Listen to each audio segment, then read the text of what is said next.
Hello, how are you? Happy 2020. My name is Joji. This is my knitting journal, and today is Saturday, February 1st, 2020. It's the first journal I record this year, and I'm really happy to be doing so.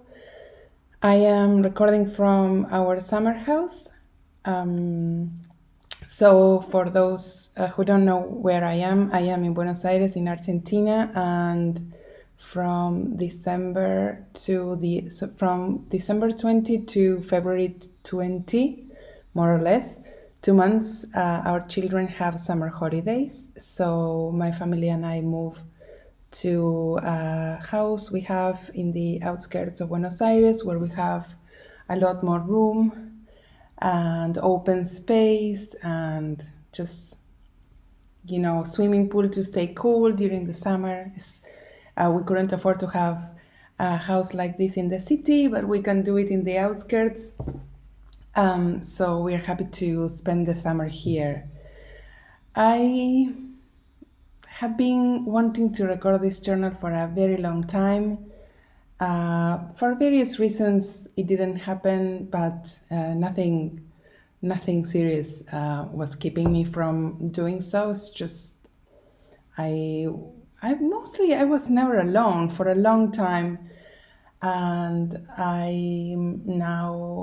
it's been 3 or 4 days since we're back here, just the four of us, my husband, my kids, and I realized that I really need a time when I don't have visitors, or even if my in-laws or my brothers or my mom are visiting, I feel like I need to entertain and I need to make sure that everyone's comfortable.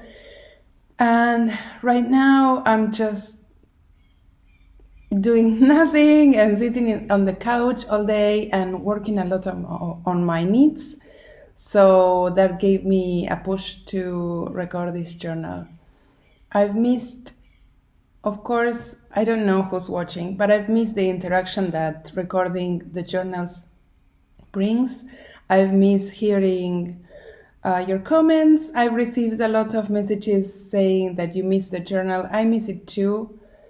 And it's not that I miss being in front of the camera. I don't think that's something that I miss. But I do miss the sort of conversations that arise from my journals. And even though I often don't think who actually who actually watches whatever I record.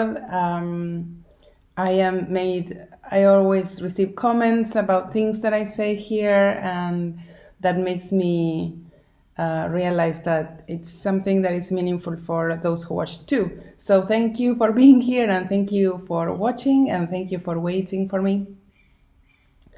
I have many things to share about knitting, about trips, about yarn. I have a lot of yarn to share. So I will start first showing you the patterns that came out during the time that I didn't record.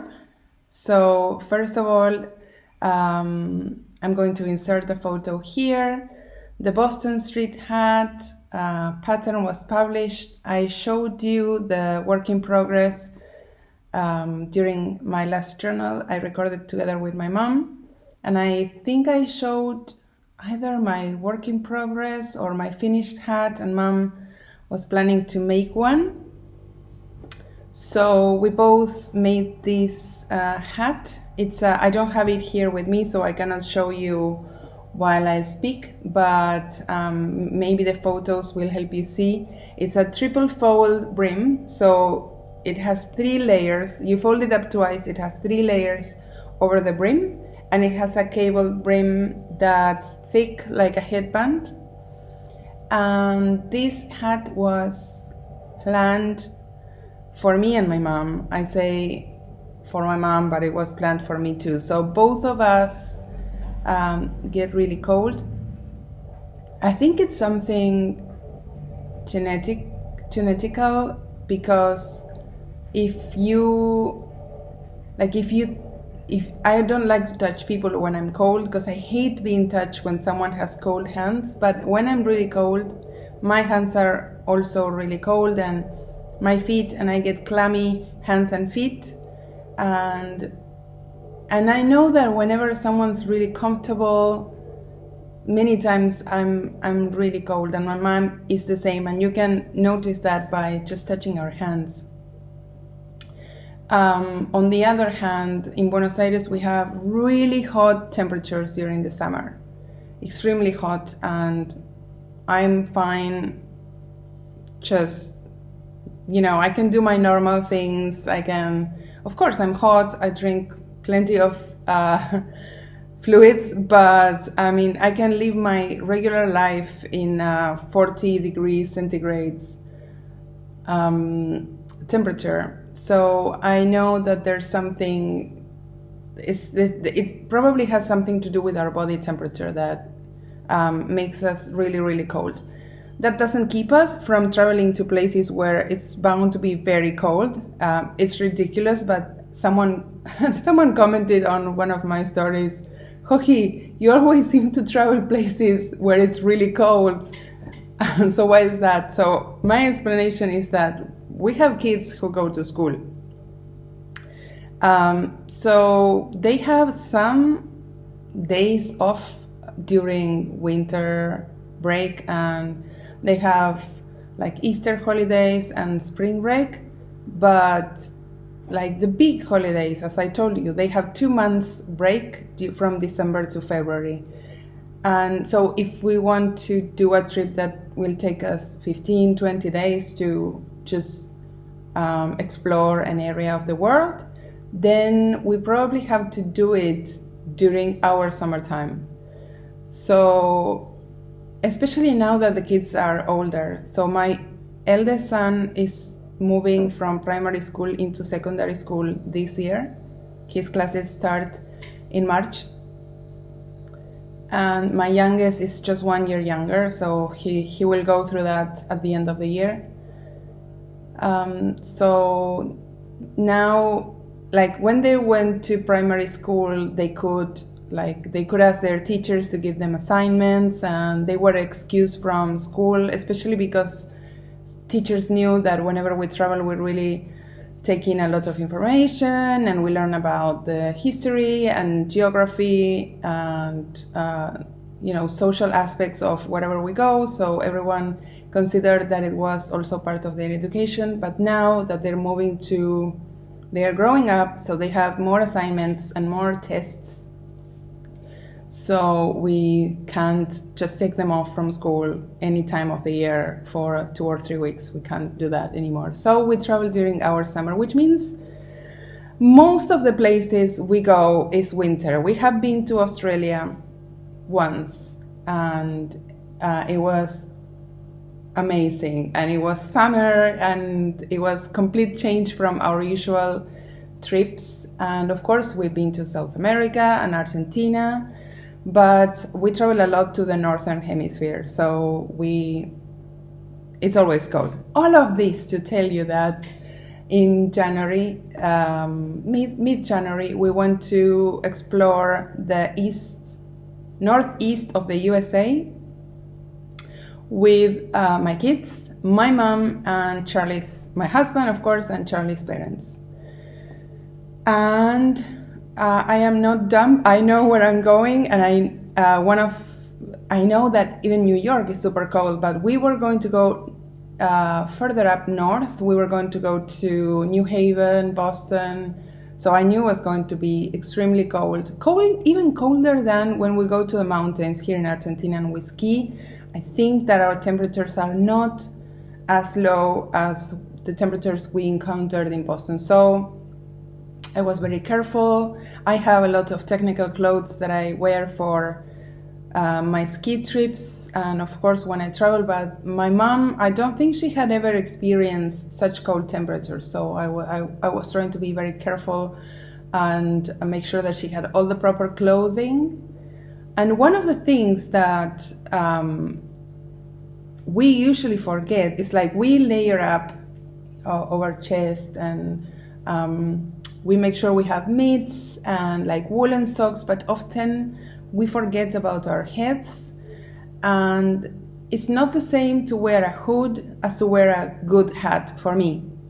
A hood often restrains my movements, and I can't really look around if I'm wearing my hood tight so that I don't have any wind coming inside. I feel very restrained, and I don't think it's as warm as wearing a good woolen hat. So I designed a hat that was going to keep me and my mom warm, and it worked perfectly. I was so happy I designed this hat. I had never had such a thick hat. It has changed the way I feel about hats. I didn't used to make like all my hats this long so that you could fold them up. I thought, what a waste of knitting time. Why would I knit more hats than I need to, right? So it has to get here. Why do I need to fold them up? I understand now. And it doesn't mean that I'm going to make all my hats now with a triple brim, but certainly when I'm going to cold places, I'm going to bring a much warmer hat now. It's funny because lots of people ask me about my packing when we travel, because it's a lot of us and we have to pack really compact, because usually we were 7 people in a single minivan. So we had to be very compact with our luggage, because otherwise, 7 suitcases wouldn't fit in the car. So people say, how do you pack everything you need? And I'm like, I'm going to be wearing the same clothes every day anyway, because all people are going to see of me is going to be a woman in a black parka with a hat. Like, it doesn't matter what I wear underneath, it's always going to be the same outfit, a black parka and a hat. So if you looked at the stories that I posted from that trip, it's basically my face with the hat and the black parka in every photo. That's how you keep your packing to the minimal. You don't need anything else.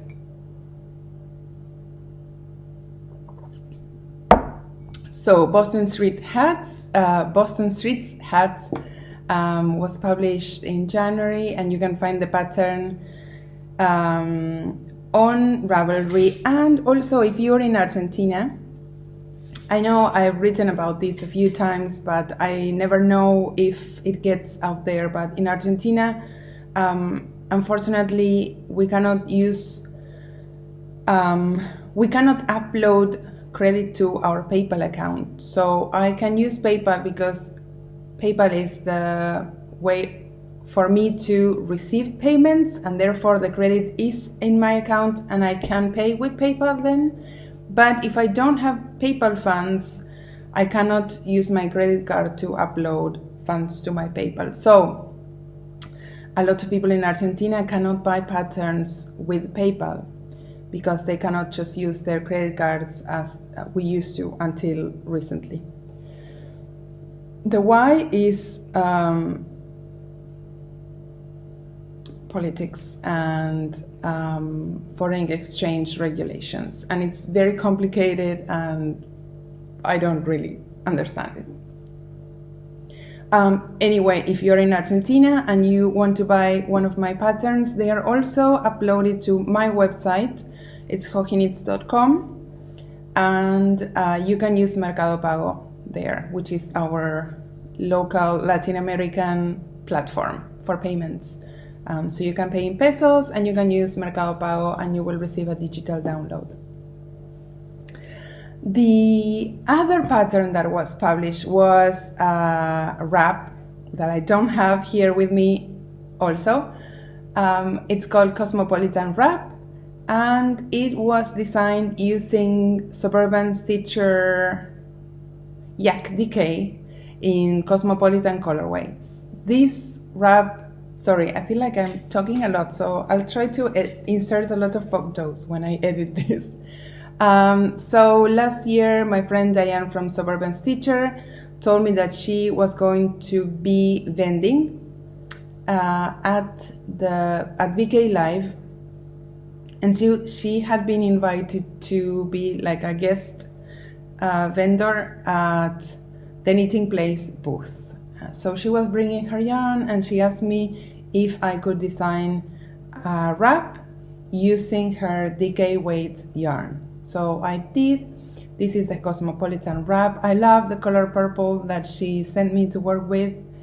I think purple is great. I've always loved purple, but I think I told this in the journal before. When I first joined Ravelry, I just used too much purple, and then I got tired of it, and now I'm getting back to it, especially this like orchid purple colorway, like this one, especially this colorway I really like. By the way, this is Olan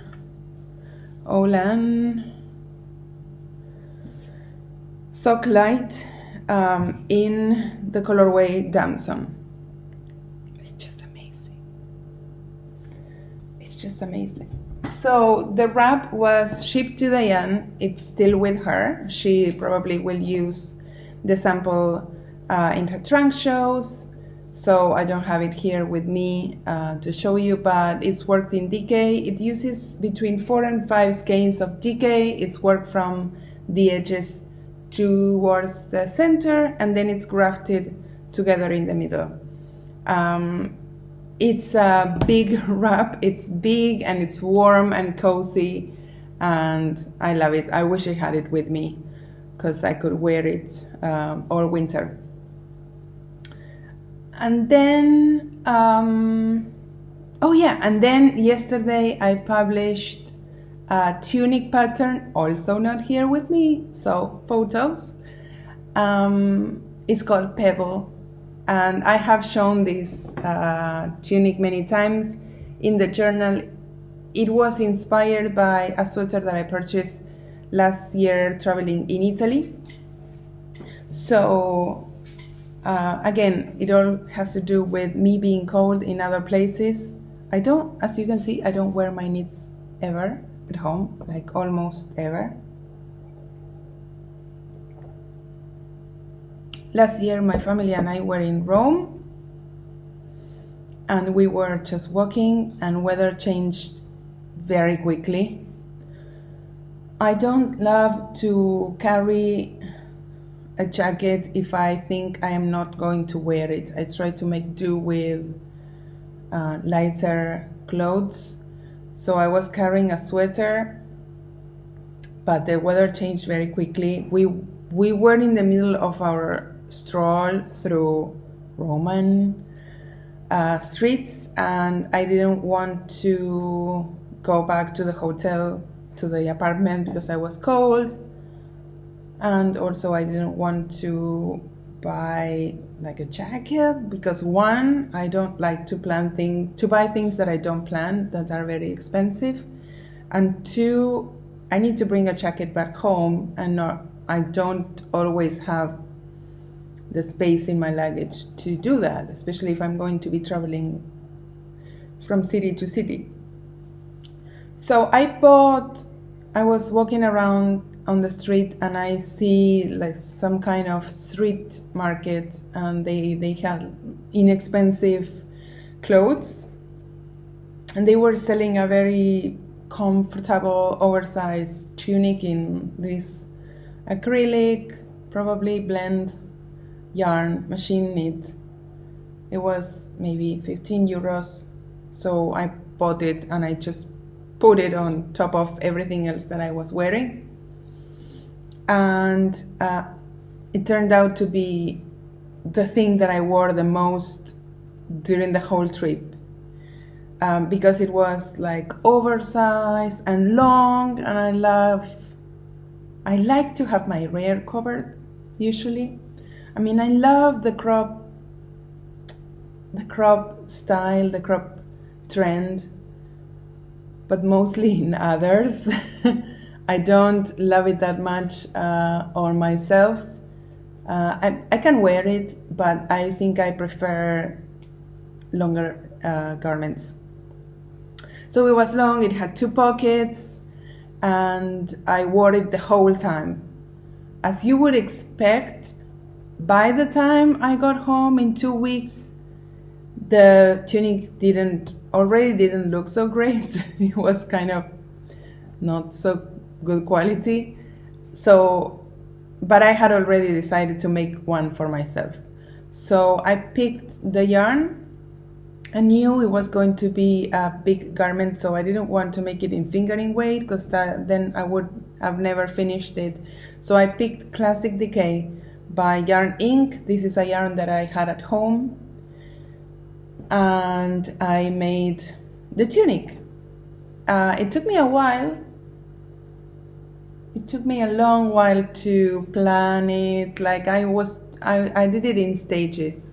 I first got the yarn, and then something happened, and then I wound it up, and then something happened, and then I started the bag, and then something happened, and I was very, very slow with the process of knitting it. Then I wrote it, and something happened, and then I remember that I wrote it and I sent it out to test knit, and then I forgot that I sent it out to test knit.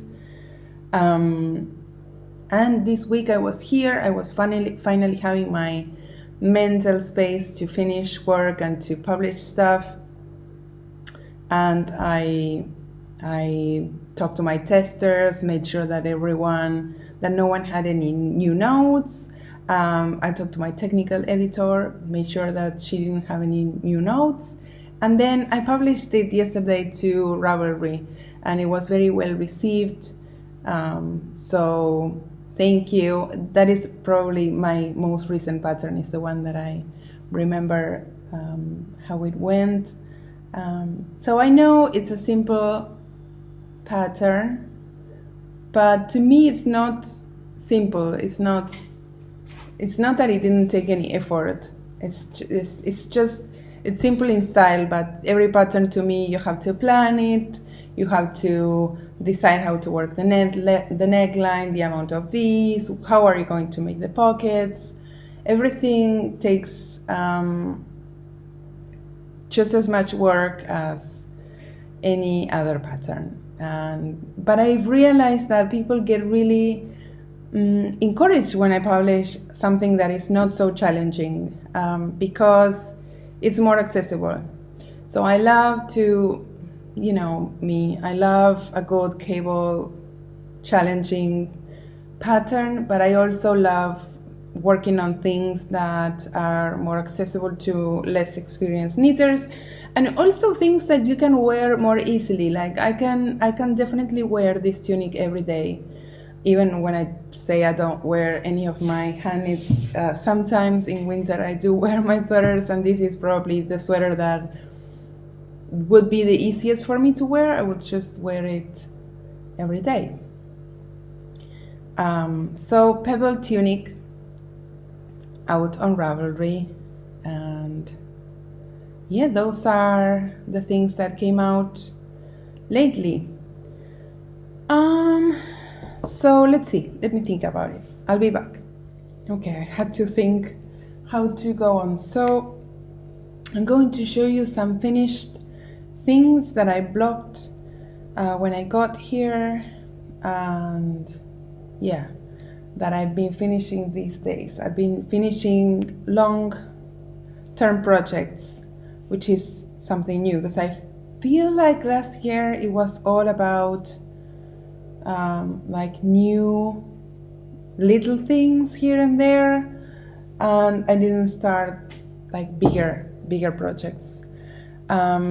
So the first thing you'll see here is not going to be published until the end of 2020. This is something new. Normally, interpretations is very secret, and neither Vera or I share anything, but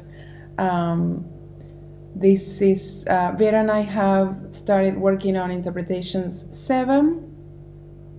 We took a hiatus last year, so we took a break after publishing Interpretations 6, and we started working on 7 6 months later than we usually do. So Interpretations 7 is not going to be out in February, March as every year, but hopefully it will be out before the end of the year 2020. Otherwise it will be a bit later. We're trying not to stress too much about it, but we think it's going to be out before the end of the year. So this is the first design for that collection. I'm not going to tell you much about it because I don't want to spoil all of the, I want to have more things to say when the book comes out. But stay tuned. Don't forget about Interpretations. We're making volume 7, and it's, as always, we think it's going to be the best. We're both working on it and very excited and very, how do I say this? It's something, working together is something that just keeps me grounded and gives me a good motivation for the year. So that is the first design for the book. The book has 6 designs from Vera and 6 designs from myself. So maybe you'll see snippets of what's coming next. We think that one of the things that we miss when we work on Interpretations is being able to share the process of working, and then by the time all the designs come out, you are not able to share you're not able to share the same excitement with your knitters as when you publish one design one by one, but you work as hard on these 6 designs as you work for each design that you publish individually. So I myself personally feel that if I share with you the process of working on Interpretations throughout the year, it will give you more of an idea of what a big accomplishment it is for us to come up with 6 designs and then put the book together. I'm really excited about this edition. The other finished object that I have, yay, is this, it's for me, it's a masterpiece. This cardigan is the cardigan that I made to wear at Vogue Knitting Live. It is going to become a pattern. I haven't written it yet. Of course, I have all my notes, but I haven't yet written the draft or sent it out to test knit. But I wanted to finish it in time to wear at Vogue Knitting Live. It took a lot of time, guys. It took a lot of time. So by the time I left, first it was intended to be a pattern and my mom was supposed to have one of herself. Then life sort of ran over me somehow, and November and December disappeared from my calendar. I don't know what happened. And so I thought, okay, I'm not even going to have my own cardigan with me, so I'd better work on other things that need to be finished before leaving. Then I came here. I had 3 days without guests at the summer house, and I finished the body of the cardigan. And then I thought, okay, if I finish the body, then I might make it. Then I made one sleeve, which took a long time. This is fine yarn. And by the time we left, I had the body and one sleeve finished. And we have 10 days before, like in the States, before going to VK Live. But I was like the tour guide, so I was not able to knit a lot. But we had a few days when we were driving from city to city, and I managed to finish the sleeve, and then I managed to make this I-cord edging, which also took forever, here. So I finished this cardigan the night before VK Live. So the sleeves were not blocked, and this edging wasn't blocked either, and it was pulling a bit tight. But the room we were staying at in New York was so tight that it didn't have any place for me to block it overnight. It had to be done over a bed, and we were going to sleep on the beds. So I didn't block it. I took it to VK Live. Yay! I'm going to tell about VK Live soon. And I was so nervous and anxious that I couldn't wear any sweaters. And Mom, who also came with me, yay! She was wearing a pullover, and she was kind of warm. So I said, why don't you take the pullover off and you wear my cardigan? So Mom was wearing this at VK Live, and a lot of people noticed her sweater, and I was the boring person that I'm always not wearing any of my hand knits and just wearing a black shirt. But on the other hand, if you had seen me wearing hand knits, you probably wouldn't have recognized me, because I never wear them, because I'm kind of embarrassed too. But yes, I love this. This is incredibly nice. I'm very proud of it. I'm writing patterns these weeks, so I'm finishing writing the pattern for this one, and this comes next. It's just a loose fitting cardigan. See? So it's very comfortable to wear. It has like a boxy shape with drop shoulders. It's not something fitted. It's supposed to be kind of like a jacket. It has the same construction as like a cloud. If you have, oh, it's so warm. If you have knit like a cloud, it's very similar to that in the way that it doesn't have any shoulder shaping. It doesn't have any neck shaping. So it's very extremely simple in construction. But as you can see, it has all these lattice cables all over. So it takes time. It's a more elaborate knit than like a cloud for sure. This cardigan is made in La Bien Aimée Merino Sport, which is, to be honest, just a fingering weight yarn. I don't think it is any different to other fingering weight yarns that I have used. It's just a very, very nice, maybe a heavy fingering, but it's not like the gauge is small as you would expect from a fingering weight yarn.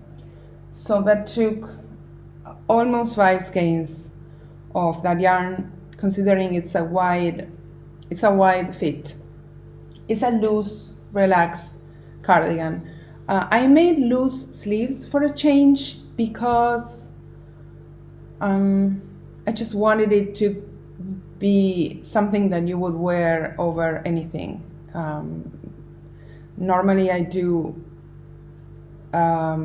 slimmer sleeves, like very tight sleeves whenever I do something boxy, but this one has looser sleeves so that it's really something comfortable and easy to layer. And then let me show you Let me put this here. I made a pair of socks. These were started as most of my socks. Whenever I'm going somewhere and I don't have mindless knitting, I'm like, what do I need? What do I need? I need to go to the doctor and I need to wait and I don't have anything to knit at the doctor. So I usually start a pair of socks that ends up being a pair of vanilla socks. These were actually knit from the top down. And this is color changing yarn. I didn't do the fading. The yarn did the color changes for me. And the yarn brand is called Bilum. Bilum, B-I-L-U-M. And I bought this yarn at Barcelona Knits Festival. They were vending there and they had really good price point for the sock yarn, for the color changing sock yarn. And I seem to recall paying something like 11 euros or 10. I think it was something like 12 euros and they were having like a sale or a discount. So I bought 2 skeins, 2 balls. Actually, it comes caked up. I'm sorry that I don't have another cake to show you, but it comes caked up in a ball. And then it has 2 color sequence. So I started one sock from the outside and the other sock from the inside, and then you get 2 matching socks. So it goes from gray into black and then from black into gray, the same cake. And so I have already knitted another pair of socks in this same yarn. And the reason that I picked this yarn is that it's already caked up. So whenever I'm like, oh, I need like a last minute project to take with me, whatever, I don't even have time to cake things up. So I end up knitting socks like from Knit Picks yarn or Bilum, or any commercial yarn that's already caked up usually gets picked up whenever I have an emergency. What I should do, I should have done this a long time ago. What I should do is I should have sock yarn caked up for the emergency so that I can have more variety. I love this, by the way. I'm not regretting making this, but I normally like to switch things around, and I had recently completed a pair of socks in the same yarn that I gave to my friend Carson. So anyway, that's why I needed this. I don't have a pattern for vanilla socks, but I think I'm going to write my recipe of how I make my socks. It's just another sock pattern for vanilla socks. As always, I use a reinforced heel flap and just a regular toe, and I like to make them from the top down. So this is another one of my FOs, and the last one that I finished 2 nights ago is, I love this, makes me happy. So it's a diamond shaped kerchief, as you can see. And this is a 1 skein pattern. I've been wanting to make more 1 skein projects. I know that they are very appreciated out there because so many of us have the odd skein that we purchase somewhere and then we don't know what to do with the 1 special skein. I myself really like to wear little accessories around my neck like that are not massive. I have my favorite shawl that I take with me everywhere. I'm one of those people who always wears the same thing until I find a new favorite shawl. My favorite shawl, without a question, is my hipster shawl. I love it to death. It's the warmest thing.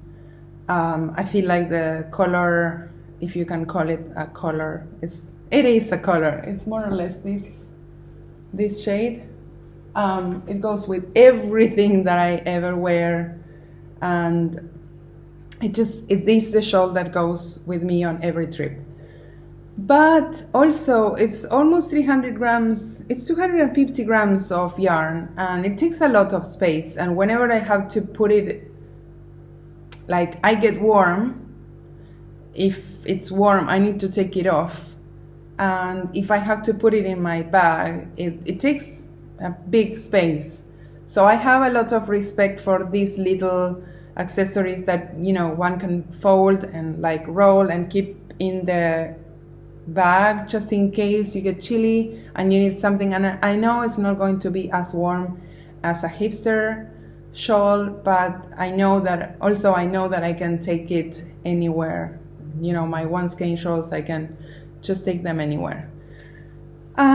So I wrote the pattern. It's going to go out for testing as soon as I manage to organize everything that I have to do. I'm showing you the wrong side. It's reversible anyway, but this is the planned right side, and it has a body of a twisted rib, and it has a reversible lace pattern on the edge. And why the diamond shape? I just found it fun. It's an accessory that it's meant to be, you know, all bunched up around your neck.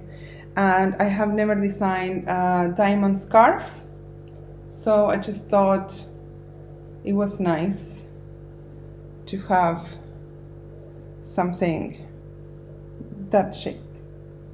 Just thought it was something new for me. Just one skein of fingering weight.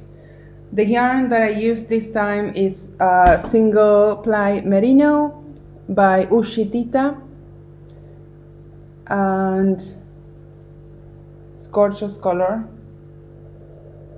This color is called Venezia, and I had talked to the dyer last year, and I ordered a few things from her, and I asked her to surprise me and dye something that she liked. And she sent me this color, and she named it Venezia because she was shipping the order to Venice, where we were staying, because I still can't receive yarn at home. So I'm calling the shawl Venezia in honor of this colorway that I truly love, and that's by Ushitita. So the pattern should be out sometime, hopefully soon, hopefully before March, but we'll see.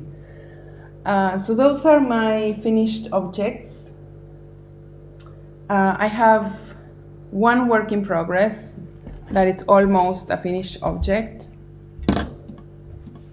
No, not yet. I still have to work on it a couple of days maybe. Depends on what I'll do. Oh, where's my other? Oh, okay. Doesn't matter. I lost my other ball of yarn. So I'm working on a new sweater design. It has shoulder bands that will act as faux button bands, and I'm going to add little decorative buttons here. It looks like that when worn. The bands are more to the front than towards the back.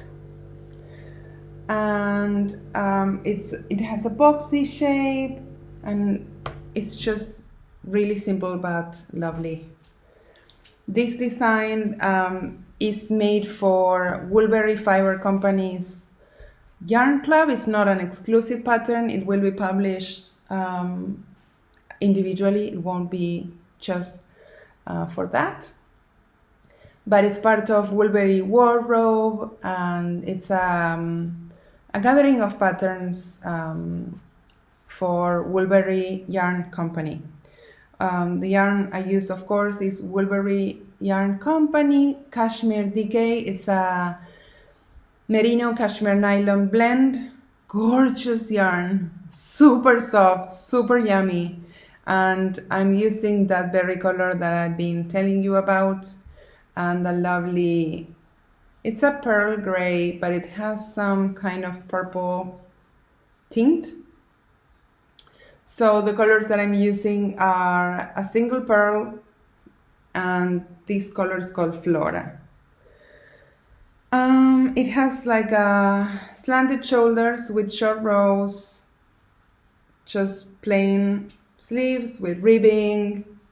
It has nothing very, very difficult to make, and the detail will be added when I add the buttons to this button band. We are already testing this pattern because it needs to be out this month in February. So what I did is I finished the body and the neckline. I finished one sleeve. I still have to weave in all the ends, of course. I blocked everything. I remeasured. I wrote and graded the pattern. It went out to test knitters, and now that I'm confident that it's being worked on, I'm now working on the second sleeve. So I'm confident that this will be out before the end of February. I really, really, really love the yarn, and I was afraid when I blocked it that some of the purple would bleed over the gray, but it didn't. I didn't add anything. It was brilliantly dyed. So I'm super happy with this sweater. It's just the softest thing. So I'll show you more when it's done, when all the ends are woven in and it looks a little bit more attractive, because now it looks like a work in progress. So that is the only work in progress that I'm working on at the moment. You might remember I still have 3 works in progress back at our city home. I might bring one of them back today if I manage to get into the city. So one of them is the blue Madeline Tosh tweed cardigan that I think I mentioned once or twice in the journal. I just put it into hibernation because it was too difficult for my brain at that time, but I should rescue that one. And then I have Nano's sweater that I don't even know if it's going to fit this year, but it's missing sleeves. That was made using nightshades. And also I'm working on the garter stitch blanket that it's, a scrap buster. But I haven't been working on any of those 3 projects. So we'll see if I can pick up Nano's sweater, maybe have it ready for this winter, for him or for his brother.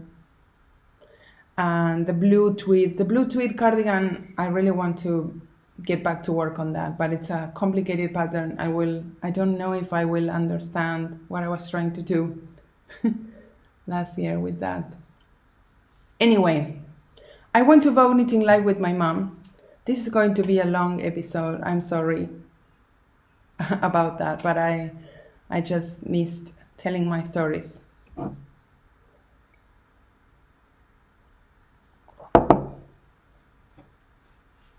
What did we do during our trip? We flew in and out of New York City.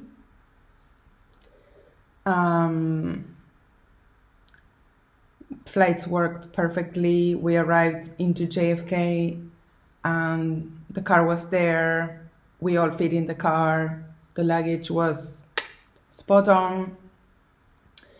We drove from New York City into Washington, D.C. We didn't go through Manhattan. We just drove to the airport, from the airport to Washington, D.C. And the first day, instead of driving directly, we took a detour and we went to visit Gettysburg. Gettysburg Historical National Park. If you watch my journals, you know that one of my kids is very passionate about history. So even though he wasn't so familiar with North American history, we wanted to take him to places that he could be interested in. And as we were driving there, I was telling him about it. He was reading, doing his own research. He ended up being very, very interested and learning quite a lot about American history. A lot. We weren't able to visit Gettysburg for a long time. I think we were there for 2 or 3 hours. We did the self-guided car tour in the battlefield grounds. Very interesting. We loved it. The first day was amazing. We did Gettysburg. We left Gettysburg at night. Then we drove into Washington, D.C. We had a nice hotel, plenty of space. The weather was mild, very warm. We were very comfortable. We spent 2 full days and a half in Washington, D.C. We toured everything. We did hop on, hop off. We went to all the museums, to all the memorials. We visited the Capitol. We learned a lot about history, a lot, while in Washington, D.C. We had great guides on the buses. Then from Washington, we went to Philadelphia. We learned a lot about Declaration of Independence, and the weather was not so great there. The grandparents were kind of starting to get tired by then. We only spent 1 day in Philadelphia. Then we went to Boston, but first we stopped in New Haven to visit Yale University, just because we're tourists. My kids are too young to even think about university. I don't know if they would be interested in going to such a university. I don't think I'd be able to afford paying for their education, but it was really, really nice. We didn't, as I say, we didn't go as aspiring students or parents. We just wanted to see what college life was about, how U.S. universities work, and we loved it. It was a beautiful day. We had a great guide. One of the students was leading the tour. We loved it. Then we went to Boston, where we wore the hats all the time, non-stop. My friends Carol and Maggie visited us in Boston. They stayed with us. We did the Freedom Trail. We learned a lot about Boston participation in independence, and a lot more history was there to be learned. We loved Boston. And then we drove back to New York just a day before going to Vogue Knitting Live. We dropped our car because there's not much you can do with a car in Manhattan. And we spent the last 6 days in New York. So on Saturday, we went to Vogue Knitting Live. The show takes place from Thursday to Sunday, as far as I know. The marketplace opens Friday evening, Saturday and Sunday. I had been to Vogue Knitting Live once in 2017, so 3 years back. I can't believe time goes by so quickly. And I was working all the time. So when I went to Bow Knitting Live, I taught full day, Friday, Saturday, and Sunday. And I was only able to visit the marketplace on Friday after my classes, very briefly, and on Sunday between both of my classes. By the time I was done with my classes on Sunday, and I had, renewed energy now that I didn't have to work anymore, the marketplace was closed, because on Sundays it closes at 4. I remembered from being there that it was probably the most interesting marketplace I had seen so far. So I wanted to go back to this show and experience it in a different way without so many work commitments. And also I was happy to take my mom and have her receive some of the love that you all show here when you watch the podcast. And I know that she reads some of the comments, but she sometimes doesn't manage to receive all the feedback you give me on her. So for me to bring her to the show meant that people would have the opportunity to give her a hug or to tell her that she was appreciated.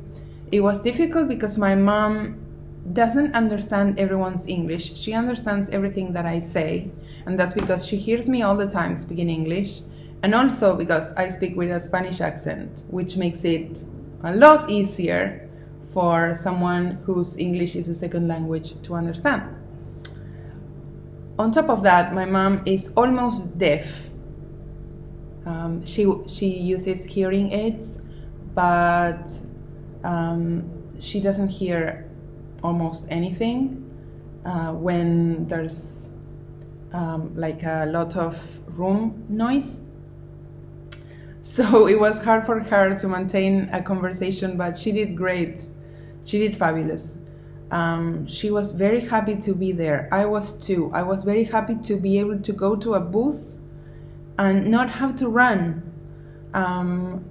It was funny because I would come to a booth and people would, talk to me very quickly, like, I know you're very busy and I don't want to steal any of your time, so I'll just tell you this. And I was like, I don't have to go anywhere. I'm just here to see you and chat for a few minutes. And I understood that people at the booths were also busy, but I didn't have to go anywhere. So that was great. Before going to the show, I had taken a look at the list of vendors. There were many that I didn't know, that I hadn't heard about. I knew that I couldn't stop for 15 minutes in every booth. It was not going to happen because I was chatting to a lot of people while walking. People came and said hello, and we took photos. So I already knew that I was not going to be able to walk from one booth to the next one and just, be a shopper, which is great. I loved being greeted and hugged, and I loved having chats with people who know me. So I tried to mark in my map the booths that I wanted to buy yarn from or visit or say hello to, which was fun because I normally go to shows and I know that I'm not going to have any time, so I just go into the marketplace without any direction, and okay, I have 1 hour, let's see what's closest to the door, and that's as much as I see. This time I came with a plan, and Charlie was there with me, so I had help carrying bags and carrying things. I brought a lot of yarn with me, and I'm going to show you a lot of yarn. So if you get enabled when you see a lot of yarn, if this is something that makes you buy yarn and you might not want to go buy yarn, this is where I start showing a lot of yarn, and you can skip this section. So I have it in a random order. It's all over the place. So I'll start with this. This is something that I ordered from La Bien-Aimée, and she brought it with her to give it to me. I'm good friends with the dyer of La Bien-Aimée, Amy.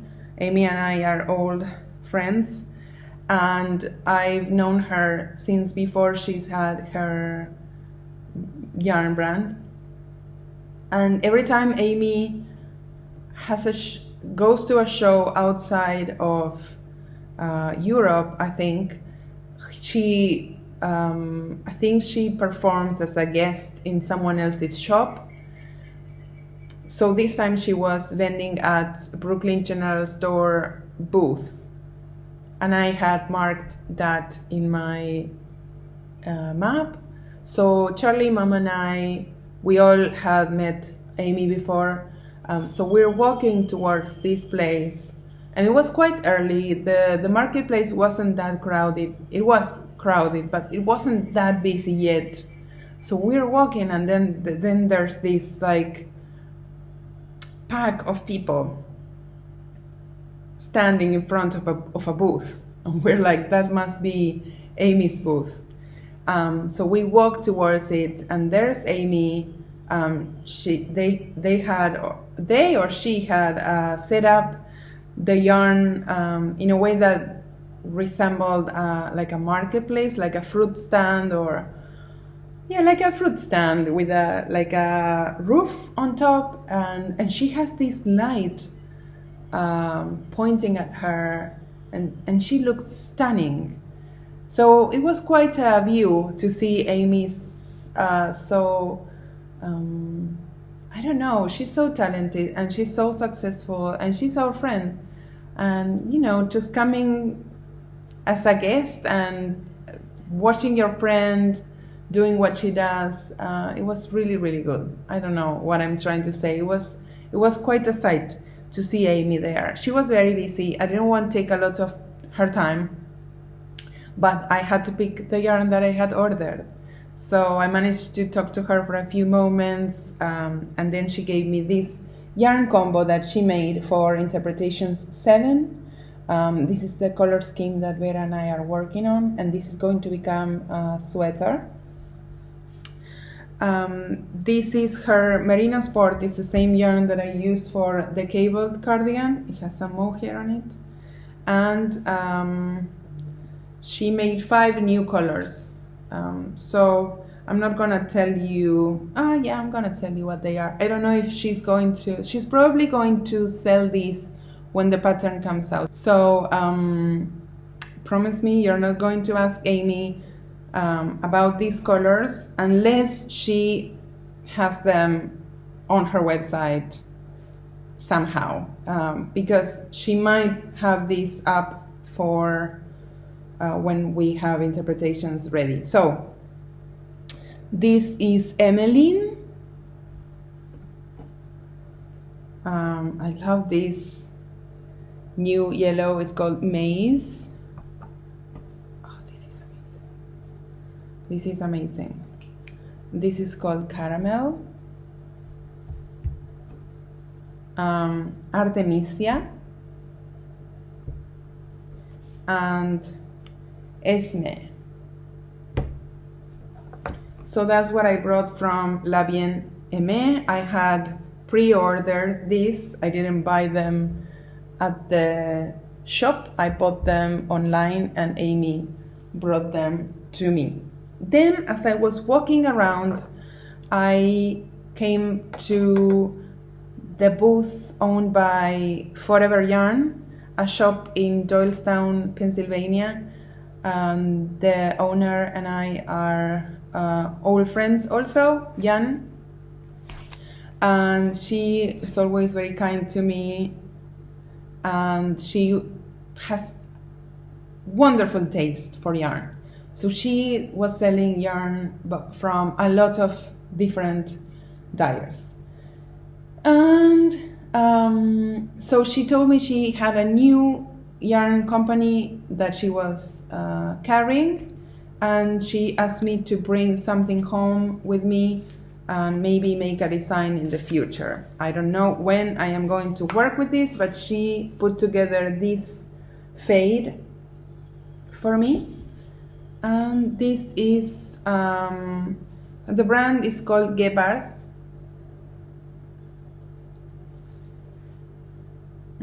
And they are from Denmark. And this is 70% mohair, 30% silk. And I love that she put together a fade. I wonder if I can carry it with something else to work. It doesn't have any information regarding yardage. I wonder if this is on Ravelry. I'll look it up. I don't know how much each skein is, but I have 4 skein of this, and it has color numbers. They don't have color names. So it's Gepard. You can find it at Forever Yarn in Doylestown, and this is color 27. Love it. This is more like a mauve. Color 26. Color 22 is this variegated gold, pink, and grayish. And color 13. It's this pinkier mauve. Okay, let's see. I went to Magpie Fibers booth to say hello to Damie from Magpie Fibers. We had never met in person, but we had been corresponding for some time. And she had a big booth before entering the marketplace room. So she was busy the whole time. Her booth was always full of people, lots of beautiful yarn, and they were presenting a design by Thea Coleman. I don't remember the name of her design, but Thea had just designed using her yarn, and so Damie was wearing that sample, and it looked amazing. And I was really encouraged to buy a sweater slot of this color that I love, and I brought home 10 skeins of this just in case I want to make a really big coat.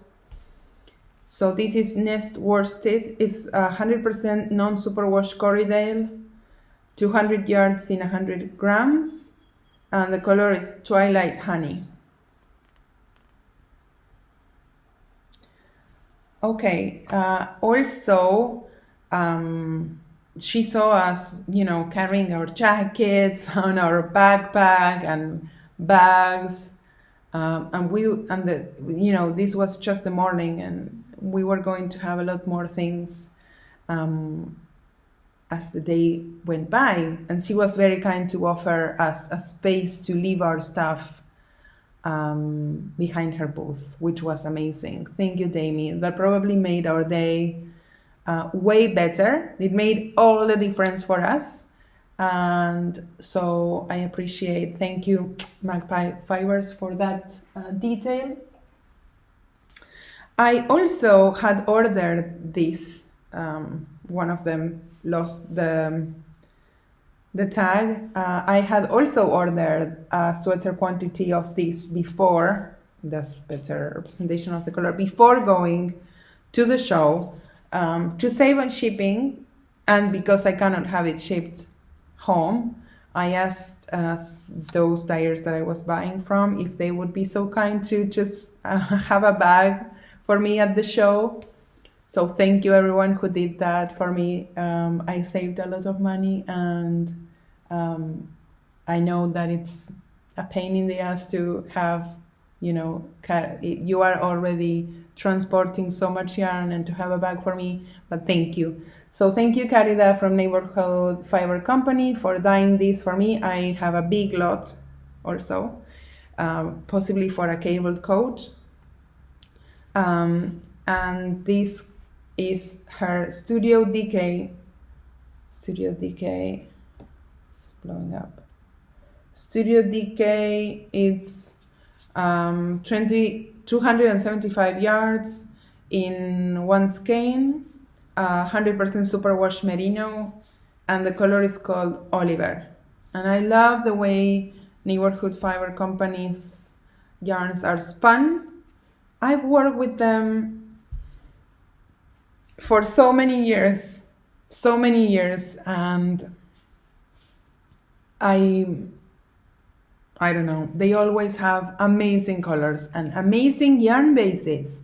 Their yarn bases are so hard wearing, and it's such a nice experience to knit with them. It's just, I super appreciate them. I'm trying to think how many designs I have in their yarn. Many, but I don't know. I love this company. So it was great to come see Carida at her booth.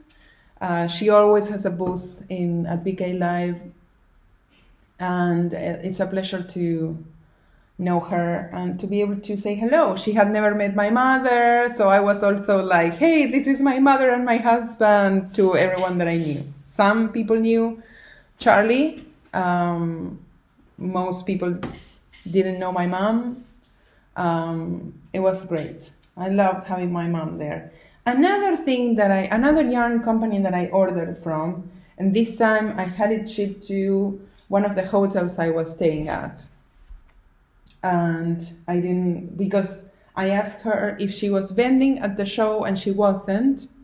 So I had it mailed. I think I have more skeins from her, but I'll show it randomly. I have been wanting to get more speckled yarn for my stash.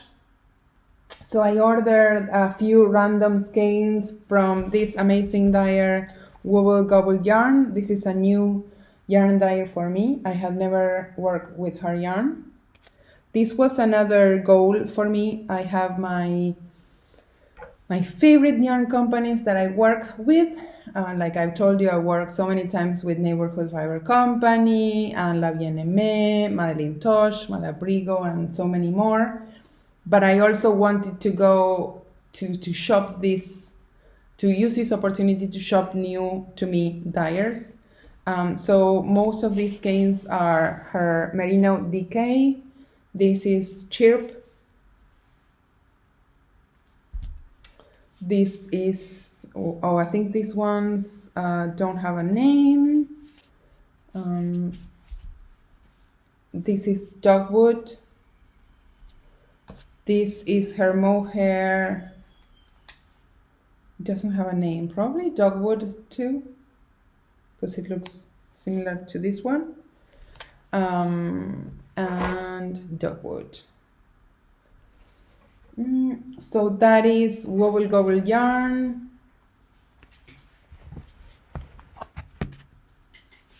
Not wearing any makeup today, don't get scared. I'm not as fancy. I know I'm not as fancy as I can be. Just relaxed.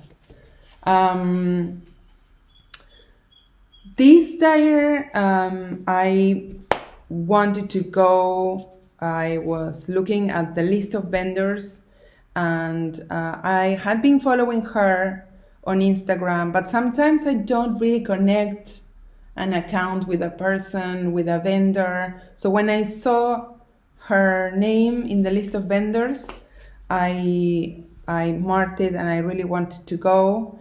It's Swift Yarns, and she put together this color combo for me.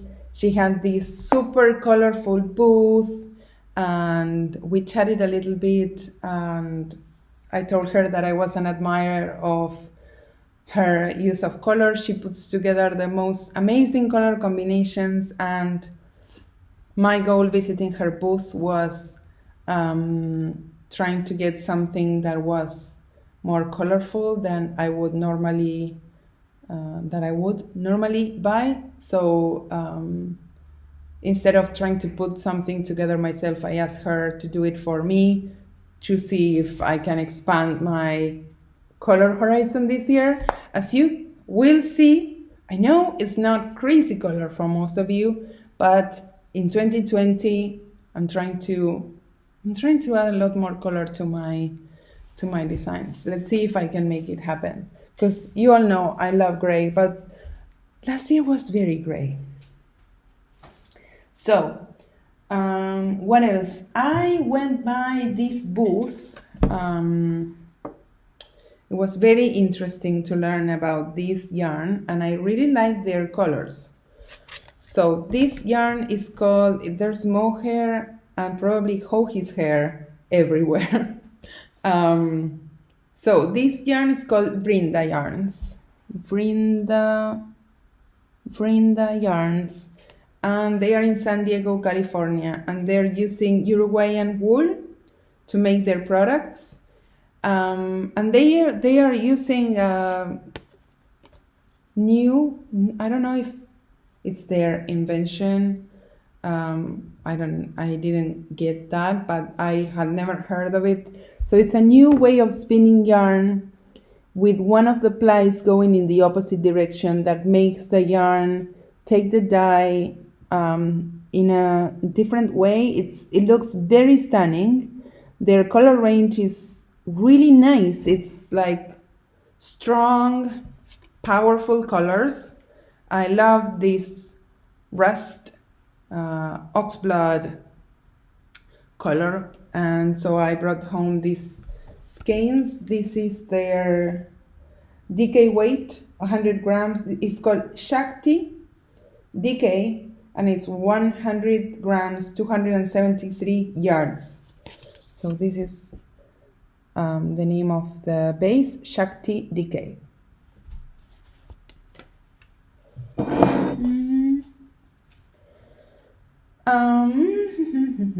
Oh, then I went to visit Lady Di Yarn's booth. Diane was running her booth. She was there at the cashiers. It was very nice to meet her and chat with her briefly. I didn't get any of her yarn, but I did get, she was having 2 or 3 guests in her booth. I remember 2 of them for sure. Claudia from Crochet Luna, she was selling some of her goods like pins and other notions and showing her work. And oh my God, I forget her name. Mitchell's Creations. Oh, okay, I forgot her name, but I knew that I was coming for her yarn. So Mitchell's Creations, I've been following her for a long time on Instagram, and I just wanted to get some of her yarn. And I often think I'm going to order some, but her shop is sold out, and then she has like a production time that I often order things too late when I'm going to travel. So I don't have enough time for dyers to make a custom dye and ship it. So I had never ordered from her, and seeing her yarn at the show, I thought this is my opportunity. So this is what I got. 3 skeins in this super color. This is going to become a shawl, basic, probably a crescent shape, similar to hipster. I feel like this is also a color that I can wear with a lot of things. I think it suits me. I think it matches my skin, kind of. So it's Joji's skin colorway. It's not, it's actually called Fawn. And this is her DK weight, 231 yards in 100 grams. 100% superwash merino. What is her name? I'm now feeling terrible that I don't remember. Let me see. Mitchell's. No, it's not on her Instagram. Okay, I'm sorry. I will call her Mitchell's Creations today, but I'm very sorry that I don't remember your name. I feel like I should know, but I don't remember. Okay, this yarn I love. The happiest booth that I went to is Chile Knits. So I've talked about Chile Knits before. She's a friend of mine. She's from Chile, our neighbor country to the west. For any South American, when you go to such a big show and you see a fellow South American representing, you go like, yay, well done. Connie was there showing off her beautiful yarn. She always has the happiest colors. Charlie thinks this is the most beautiful booth he visited. And I agree. I mean, the colors, Connie does a lot of neons. She knows that I have a hard time using a lot of neons in my designs, and she always gives me more muted colors, but I wanted to get some of her like normal colors for Connie, because otherwise I cannot really show off what she knows how to do. So I brought home 3 skeins of her yarn in this color. This is her Nube fingering that I recently used for socks that I gave for mom. This is 100% superwash merino, 400 meters. And the colorway name is Biblioteca, which means library. And I wonder why she called this library. I wonder what kind of amazing library she visited. Or maybe sometimes we call Biblioteca also a bookshelf. So maybe she has this bookshelf at home full of colorful books. I don't know. Okay. This was shipped to me. It's a batch of mohair from Walk Collection, one of my favorites, one of the companies I work with all the time.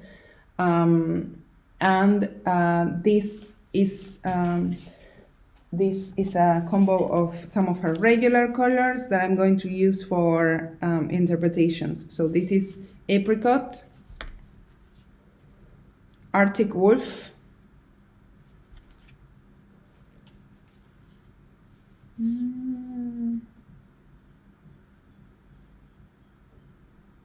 I have no idea what this name is.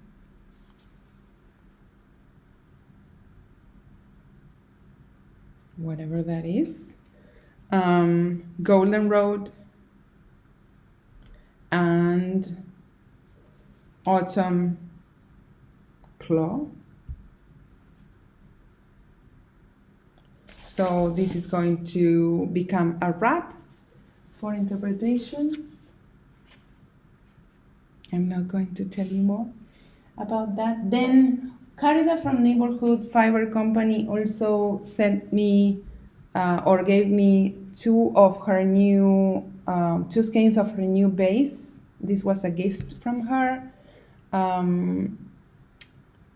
This is her Suri Loft. It's a 50-gram skein and it's 65% Suri alpaca, 20% merino, 190 yards. I'm curious to see how this knits up. I think she's now promoting this new base. Then another company that I wanted to know and buy from is Fuse Fiber Studio. She has incredible colors. Probably now that I'm home, I regret not getting more colorful stuff, but I also have a feeling that she had sold out of a lot of colors because her spectrum is just stunning. She does a lot of speckled, and there were some empty shelves. So I have a feeling that I got there maybe too late. I got there by the second day, almost at the end of the show time. So maybe I didn't get to see all of her colors. But I did buy this amazing fade in a very hockey scheme. And it wasn't a fade set. I put it together. So this is merino singles in forage, mycelium,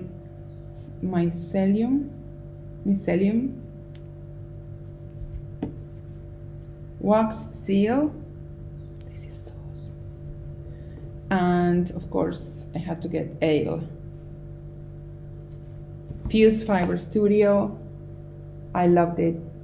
I'm so happy I managed to get something from them before everything was gone. I bought 2 skeins from Magpie Fibers, 2 more skeins in a different yarn. This is her Swanky Sock in Mesa.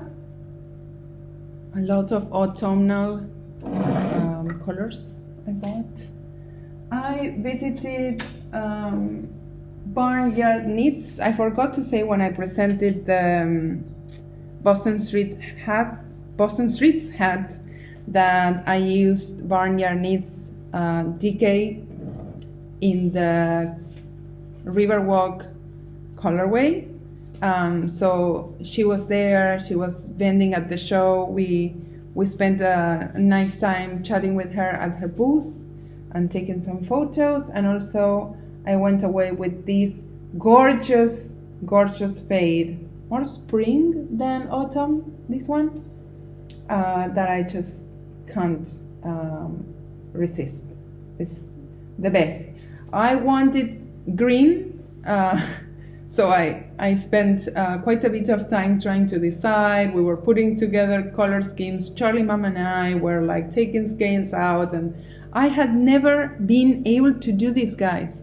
I have never been able to be at a booth and just take stuff out and put together my color schemes and like think what I want to take home. It was amazing. I had the best time. I hope to be able to do it again. It was the best time. So I managed to bring this home, which I adore. I adore this fade from Barnyard Knits. It's her sock fingering, and the pink is Renaissance. The green into pink is Flowering Dogwood, and the green that we picked is Leaf. Gorgeous. It's just, I think we did very well with the help of everyone who was there at the booth. We put together a 3 skein fade. I also visited Divine Yarns. They were so nice, so happy that we were visiting the show. They had a beautiful booth. They have really luxurious yarn bases at their show, at their booth. Everything was so amazing and gorgeous. They kindly gifted me a skein of yarn that we picked. This is their Kindred Spirits, which is 65% superwash merino, 20% silk, and 15% yak. Very luxurious. 438 yards in 100 meters. In this beautiful watercolor colorway that is called Marquise. I'm tempted to make socks out of it because it feels so soft, and I wonder if this would hold up as socks. I wonder, I know the silk will help it keep its shape. No.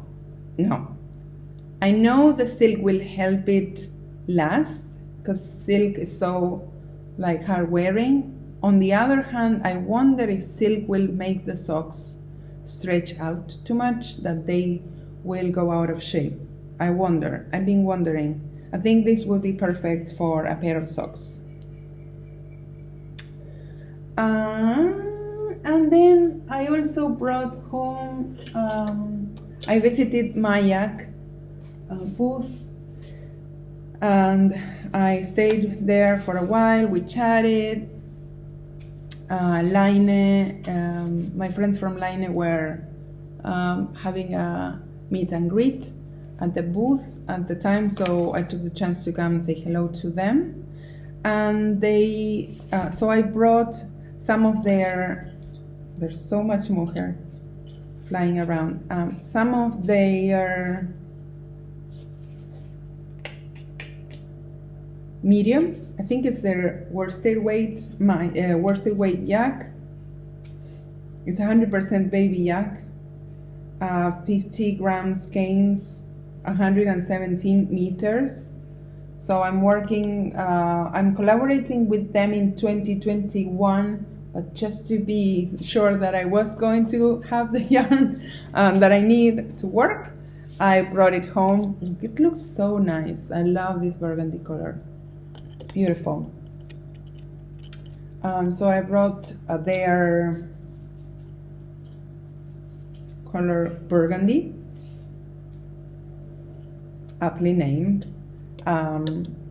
for a sweater design, and also I brought 3 skeins of their new yarn, Tibetan Cloud, for a shawl design. This is 100% wool, 328 yards. So 2 skeins might be enough for a shawl, but I brought 3 skeins of this mauvey purpley color. So that's all, most of the yarn that I brought home. I might be forgetting something. I don't think so. I think I showed you guys everything that I brought, which is a lot, I know. Don't judge me. I love yarn. What's next? I don't know. I'm just going to stay here at the summer house next week. I hope to start new projects, work on some of the interpretations, new patterns, and then I'm going to go to Uruguay for a couple of days to visit my friend Ale, who's staying there in Punta del Este. And then I suppose I'll have to start getting my kids ready for school. We still have a month, but it's probably going to go very fast. I hate when they go back to school. I miss them to death. I love having my kids at home. So yeah, thank you for watching this much. I love you, everyone who watches. I'm just very happy to be recording and connecting with you all, and hopefully I will record very soon with new projects, new works in progress. I don't think that I will have many finished objects, but hopefully new works in progress to share with you. Have a wonderful weekend. Bye.